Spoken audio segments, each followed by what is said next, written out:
어법상 틀린 거 3점짜리. The Greeks focus on the salient object and its attributes led to their failure to understand the fundamental nature of causality. 첫 번째 문장이 거의 2줄하고 3줄 초반까지. 그럼 이 문장의 동사는 가끔 이렇게 포커스한 초점을 맞추다 이렇게 해석하는 학생도 있더라고요. 이제 이 문제를 1등급 학생도 물어보고 2등급 학생도 물어보고 그 다음에 한 4, 5등급 정도, 3, 4등급 정도 되는 학생들도 물어보고 요 해석을 많이 해서 좀 쉽겠다, 설명하기 쉽겠다 이런 식으로 생각을 했었는데 여전히 저한테는 좀 어렵더라고요. 이 28번에. 근데 그 어려운 내용 중에 이제 어법상 틀린 문제로 만들어 놨으니까 어법 찾는 거는 이때 2015년에 동사를 ing를 붙여버려 가지고 동사를 해체하는 문제가 유행이었어요. 근데 이제 수능에 그런 문제가 이제 출제가 돼서 이거 유행하는 문제 나왔네 라고 이렇게 해서 문법 찾는 거는 그렇게 어렵지 않았는데 저에게는 이 철학하고 과학에 담긴 내용 그 학생들에게 쉽게 해석을 해줘야 한다는 그런 생각이 더 힘들었던 문제였던 것 같아요. 그래가지고 이 문제를 그냥 1등급에 맞춰서 해석을 해야 되나 아니면 한 4, 5등급 정도 되는 학생들에게 맞춰서 해야 되나 그런 고민이 좀 있었거든요. 근데 1등급은 빨리 끝나잖아요. 이렇게 궁금한 것도 적고 자기가 필요한 부분만 딱 물어봐 버리니까. 근데 이제 등급인 1등급하고 한 4, 5등급 학생들의 차이는 뭐냐면 어휘를 많이 물어봐요. 이게 어휘력 차이가 많이 나요. 그리고 문장 구조 파악할 때 실수를 많이 해요. 동사를 못 찾는다든가 아니면 놓친 문법 때문에 이렇게 해석하다가 막힌다든가. 근데 가장 큰 결정적인 문제는 제가 봤을 때는 어휘력에 제일 많은 차이가 있는 것 같아요. 그래서 28번을 설명해 주려고 할 때 어휘에다 초점을 많이 맞춰서 완전 좀 자세하고 쉽게 설명을 해주면 그 뒤에 문법 내용을 이렇게 설명을 해주면 그래도 좀 쉽게 이해하지 않을까 막 이렇게 혼자 생각을 해봤는데 어휘에 초점을 맞춰서 일단 설명을 하고 그 다음에 이 문장 구조가 좀 글을 잘 쓴 사람이 써놔가지고 이렇게 구조 파악을 하면 왜 잘 썼는지를 알 수가 있거든요. 그거는 이제 따로 이렇게 부분 곁가지로 문장 구조 파악은 따로 한글 파일로 설명을 해 줄게요. 그럼 일단 첫 문장 The Greek 이면 그리스 사람들 형용사형으로 뭐 코리안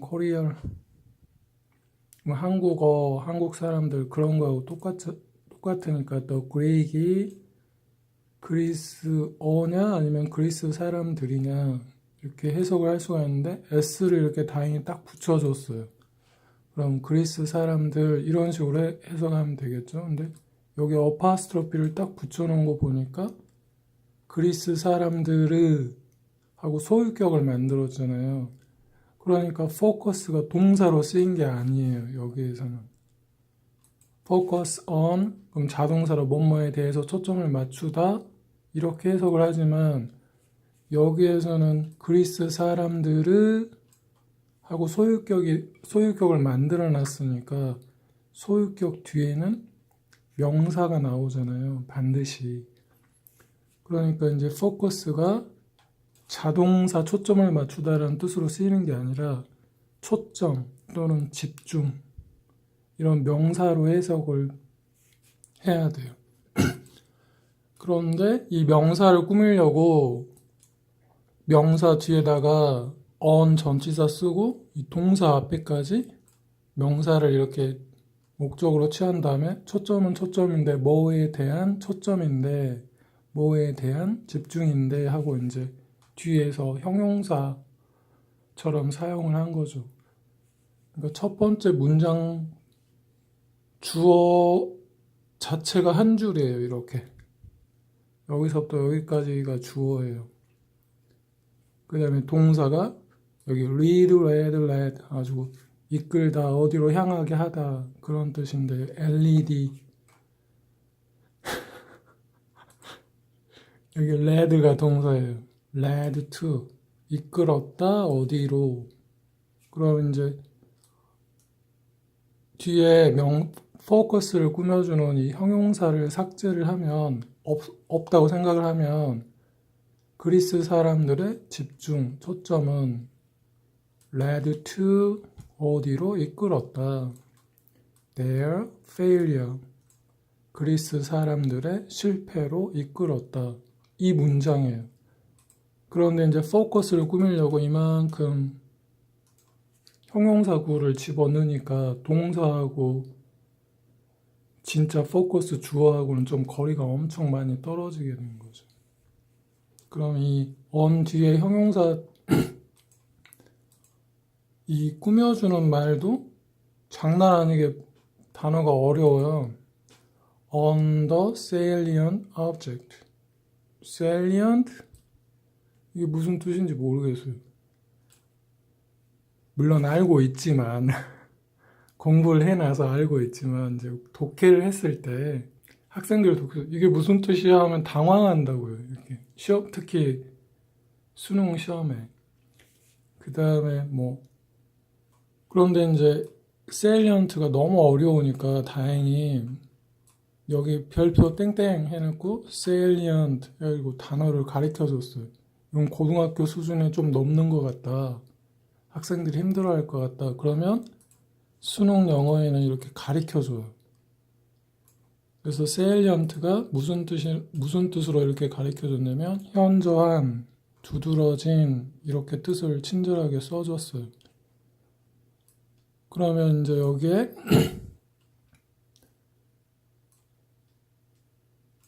그리스 사람들의 초점 또는 집중 뭐에 대한 초점이냐면 on the salient object니까 아주 눈에 띄게 두드러진 물체 object가 물체라는 뜻이니까 눈에 확 띄는 물체, 두드러진 물체에 대한 집중을 했나 봐요. 그리스 사람들이 그거에만 이렇게 초점을 맞췄나 봐요.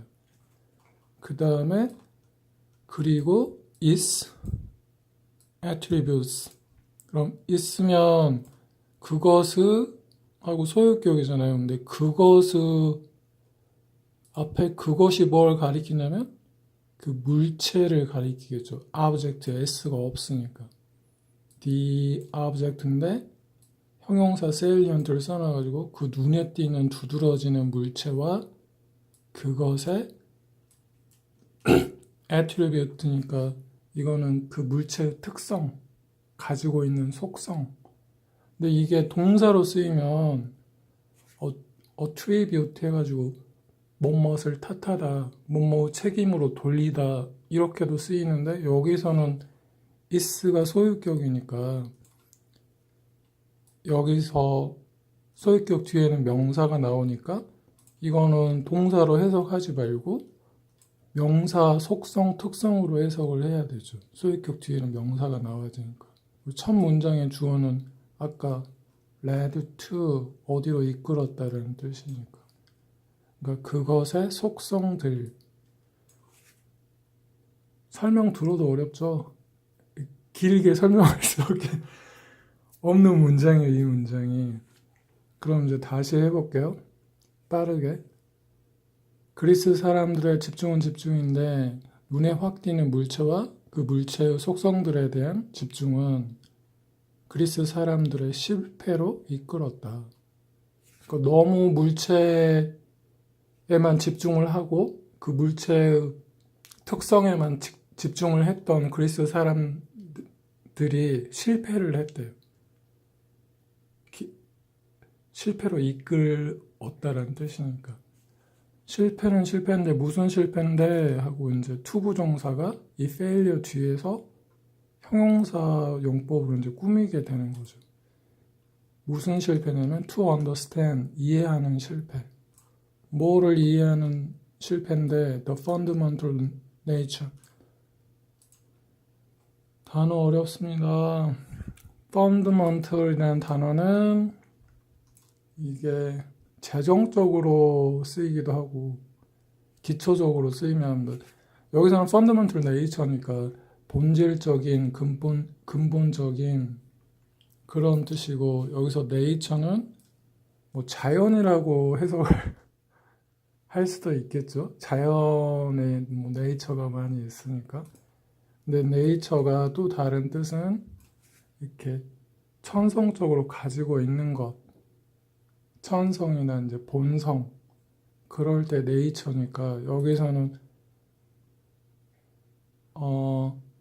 근본적인 펀더멘털이 경제학 용어로 쓰이면 펀더멘털이 훌륭하다, 기초가 회사 재정이 좀 탄탄하다 그런 뜻으로도 쓰이는데 여기는 지금 경제 이야기를 하는 거 아니잖아요. 물체 이야기를 하고 그 물체의 속성에 대해서 이야기를 하는 거니까 경제 용어처럼 해석할 필요는 없고 그 근본적인 그 물체의 본성, 특성. 근데 본성이나 천성인데 뭐에 대한 천성인데 하고 이제 nature of 하고 이제 이 전치사 뒤에 명사에 대한 근본적인 본성, 특성. 근데 여기 causality라는 단어가 나왔어요. 첫 번째 문장 딱 마주쳤을 때 이제 어휘력이 약한 학생들은 이제 멘붕이 오기 시작하는 거죠. 이게 도대체 무슨 말이야? 그리고 왜 일본어는 이렇게 밑줄이 쳐져 있어? 해석도 안 되고 막 그런 경우가 많아요. 그래서 이제 질문을 많이 하는 것 같아요. 이 문제에 대해서. 그럼 이제 causality라는 말은 이걸 이제 하나씩 분석을 해볼게요. cause가 원인, 이유라는 뜻이잖아요. 근데 AL을 붙여버리면 causal 해가지고 원인과 결과의, 그걸 좀 어려운 말로 하면 한자어를 쓰면 인과관계의, 그래서 평소에 원인을 나타내는 접속사, 원인과 결과를 나타내는 접속사 할 때 이제 영어로는 causal conjunction 해가지고 because 뭐 때문에 이런 식으로 단어 사용하거든요. 근데 이제 거기에다가 이 인과관계의라는 형용사형에다가 ity를 써줘 버렸으니까 또 이제 명사형 어미 ity를 붙여줘 버렸으니까 그 형용사형이 명사로 바뀐 거예요. 그러니까 causality면 인과관계의에서 인과관계라는 명사로 바뀌어버리는 거예요. 그러니까 이 causality라는 단어도 어렵잖아요. 첫 번째 문장에. 그러면 이제 이 인과관계에 대한 근본적인 성격을 이해하는 실패로 이끌었다. 뭐가 그리스 사람들이 너무 눈에 띄는 물체하고 그 물체의 속성에만 집중을 하는 게. 이제 좀 이해되죠? 다시 첫 번째 문장 이제 차근차근 해볼게요. 그리스 사람들의 집중은 the Greeks focus, 뭐에 대한 집중인데 on the salient object, 눈에 확 띄는 두드러진 물체에 대한 집중 and its attributes, 그 물체의 그것의 속성들에 대한 그리스 사람들의 집중은 led to, 어디로 이끌었다. 레드는 리드, 레드 해가지고 이끌다라는 과거형이겠죠, 여기가. 그러니까 동사가 이 문장의 본 동사가 lead예요, lead. 이끌었다. 어디로? to 여기 쪽으로. 그러니까 전치사니까 명사를 목적으로 취하겠죠. their failure. 그들의 실패로 이끌었다. 근데 1번 there의 밑줄이 쳐져 있어요. 그러면 이 there는 그리스 사람들이라는 더 그릭스가 나왔으니까 그리스 사람들을 맞게 잘 가르친 거죠. 소유격이니까. 그러니까 1번은 문제가 없어요. 이 어법상. 그리스 사람들의 실패로 이끌었다. 뭐 하는 실패인데 이해하는 실패. 뭐를 이해하는 실패인데 근본적인 특성을, 성격을. 뭐에 대한 근본적인 성격인데 인과관계성에 대한 근본적인 성격을 이해하는 것. 왜 이게 원인이 돼서 왜 이 결과가 일어났지? 그거에 대한 근본적인 성격을 이해해야 되는데 그거를 못했다는 말이죠. 너무 물체에만 집중을 그리스 사람들이 해버리니까 눈에 띄는 것만 해버리니까. 그러니까 첫 번째는 그리스 사람들에 대해서 야 니네들 뭐 인과관계성 이해하는데 실패했어. 그런 말을 하는 거예요. 그 다음에 더 어려운 단어 나옵니다. 에레스타를. 저 이제 제가 이 단어 맨 처음에 이게 한 수십 년 전에, 한 20년 전에 대학교 1학년 때 뭐 이거 만나기도 한 것 같아요. 궁금했는데 그때 왜 아리스토텔레스를 에리스타르이라고 이렇게 쓰지? 그게 많이 궁금해서 막 타임즈에도 나오고 어디 독해에도 에리스타르이라는 단어가 막 나와요. 나한테는 이 단어가 정말 좀 어려웠던 단어였어. 영어 단어 중에. 우리나라는 왜 아리스토텔레스라고 하고 또 이제 막 아리스토텔레스하고 이렇게 막 또 글자가 있어요. 근데 또 영어권에 가면 에레스타르 이런 식으로 써서 스펠링도 달라요. 이제 그 이유는 그리스 사람들 이름을 이제 영어권에서 그 사람 이름을 불러야 되는데 그 영어권에서 자기들이 이름을 붙인다고 붙여놓고 자기들 발음하기 좀 쉽게 붙여놔서 이렇게 변형된 이름이 에리스타르예요. 그러니까 이제 일예를 들면 이제 김씨를 킴이라고 붙여버린다든가 아니면 뭐 이제 프랑스어는 바리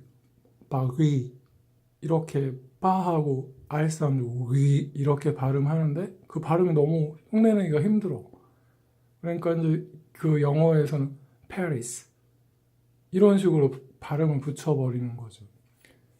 그 중에 한 단어가 이 에레스타드래요. 그러니까 잘 생각을 해보면 미국에 뭐 야, 나 무슨 말인지 하나도 못 알아먹겠어. 그런 말 표현할 때 It sounds Greek to me. 나에게는 그 말이 그리스어 같아. 이런 표현이 있거든요. 그러니까 미국인들도 그리스어는 외국어잖아요. 외래어. 그러니까 그리스어 어려워해요. 미국 애들도. 그러니까 그 외래어를 가져와서 발음 붙이다 보니까 이런 단어가 나오게 된 거죠. 그러니까 뭐 그리스 신화 읽을 때 뭐 교수하고 학생하고 이 발음이 맞다 틀리다 이런 싸움을 했는데 학생이 좀 지식이 짧아서 잘못 읽었잖아요 막 이렇게 했는데 실제로 알아보니까 그게 정확한 발음이에요. 그러니까 그런 경우가 많듯이 그 아리스토텔레스냐 아니면 에리스타르냐 그거는 보는 사람 관점에 따라 이 사람이 맞을 수도 있고 이렇게 아리스토텔레스라고 읽은 사람이 맞을 수도 있고 에리스타르라고 읽은 사람이 맞을 수도 있고 그것 가지고 이렇게 저 사람 미국이면 뭐 에리스타틀이 더 편할 거고 아니면 좀 저 유럽권의 뭐 그리스에 가까운 나라면 뭐 아리스토텔레스 우리나라는 아리스토텔레스가 더 편하겠죠. 그 그대로 읽어주는 게 그래서 이 단어가 저한테 이제 무척 힘든 단어였는데 하필이면 또 철학자 이름이잖아요. 이 사람에 관련된 많은 철학책도 읽어보지도 않았는데 아무튼 이 아리스토텔레스라는 사람이 explained 설명을 했대요. 대절이라고 설명을 했대요. 그러니까 이제 에리스토텔이 그리스 철학자니까 여기 이제 그리스 사람이 실패한 거에 대한 그리스 철학자 아리스토텔레스를 지금 예를 가지고 온 거죠. 뭐라고 설명을 했냐면 a stone 돌멩이 하나 어떤 돌멩이 하나냐면 falling 떨어지는 돌멩이 하나 through the air 에어가 공기니까 공중에서 떨어지는 돌멩이 하나는 is 이다 due to 뭐 때문이다 the stone 그러니까 a stone이 the stone으로 바뀌었으니까 그 돌멩이가 having the property of gravity 가지고 있는 그 돌멩이이기 때문이다. 뭐를 가지고 있냐면 property 이게 이제 중학생들은 재산, 뭐 소유물 이런 식으로 이 단어를 말할 수도 있고 그 다음에 이제 좀 더 고등학생은 프로퍼티의 특성이라는 뜻이 있지. 그러니까 여기서는 이제 재산이라고 하기에는 좀 이상하지만 왜냐면 그래비티가 중력이니까 끌어당기는 힘, 땅이 끌어당기는 힘, 지구가 끌어당기는 힘. 그러니까 중력의 특성을 가지고 있는 돌이기 때문이다. 라고 아리스토텔레스가 설명을 했대요. 공중에서 돌 떨어지는 거는 지구가 이렇게 뭔가를 끌어당기고 있는 힘 때문에 특성을 가지고 있기 때문에 돌멩이가 떨어진다라고 설명을 했대요. 그러면 이제 여기에서 예를 든 거는 이 돌멩이에다 초점을 맞췄다는 거죠. 이 아리스토텔레스가. 그 다음에 but 그러나